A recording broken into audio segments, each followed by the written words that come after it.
네, 지난해부터 계속되고 있는 최악의 고용 한파가 해가 바뀌어도 좀처럼 나아질 기미를 보이지 않고 있습니다.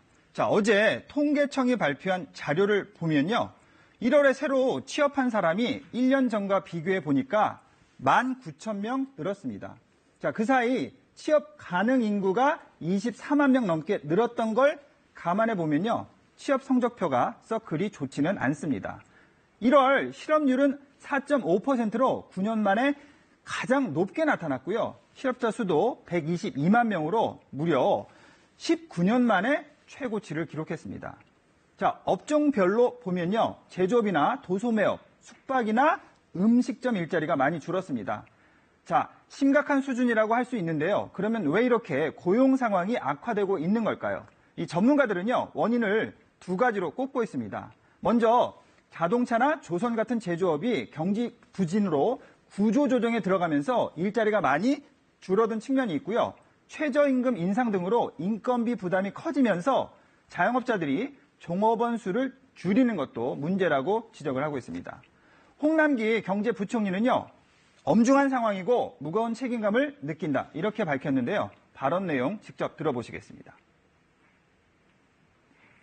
공공부문의 신규 채용 규모가 2만 3천 명이었습니다만 이를 착실히 추진해 나가면서 추가적으로 2천 명 이상을 더 채용할 수 있도록 하겠습니다.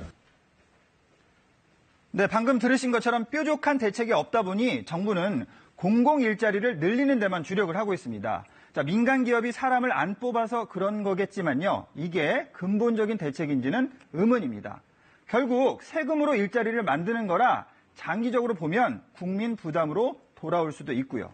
자, 그런데 1월 고용 지표를 좀 더 살펴보면요. 더 큰 문제는 바로 청년 실업률입니다. 청년 실업률은 8.9%로 3년 만에 가장 높았는데요. 취업을 준비하는 사람까지 포함하는 체감 실업률은 무려 23%가 넘었습니다. 자, 이렇게 청년 실업이 심각하다고 하면 어르신들께서는 내가 젊었을 때는 일 안 가리고 다 했는데 요즘 애들은 너무 편한 일만 찾으려고 한다. 이런 말씀들 자주 하시는데요. 실제로 중소기업에서 일을 해본 청년들은요. 현실을 모르고 하는 소리라고 말을 합니다. 자, 왜일까요? 자, 중소기업을 기피하는 이유를 조사해 봤더니요. 월급이 적기 때문이라고 응답한 사람은 5명 중에 1명에 불과했습니다. 오히려 고용이 불안정한 점, 그리고 성취감이나 발전 가능성이 낮아서 계속 다녀도 되는 건지 모르겠다고 응답한 사람이 훨씬 많았습니다. 한마디로 안정된 일자리를 원하는데 어느 날 갑자기 실직할 수도 있다는 불안감이 중소기업을 기피하는 이유라고 할 수 있습니다. 자, 물론 대기업에는 있고 중소기업에는 없는 각종 복지 혜택도 젊은 구직자들에게는 무시할 수 없는 요인이 될 텐데요. 대기업 다니는 친구들이 우리 회사에는 어린이집도 있고 건강검진도 무료, 회사 콘도도 사용할 수 있고 학자금 지원도 해줘. 이런 얘기 들으면 상대적인 박탈감이 크겠죠. 결국 이런 삶의 질과 직결되는 부분에서 차이가 크기 때문에 공무원 시험에 몰리고요. 대기업에 들어가는 목표를 포기할 수 없는 것 아닐까 하는 생각이 듭니다.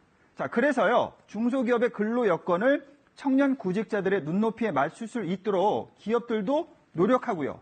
이를 위한 정부의 지원도 필요하다는 지적이 나오고 있습니다. 친절한 뉴스였습니다.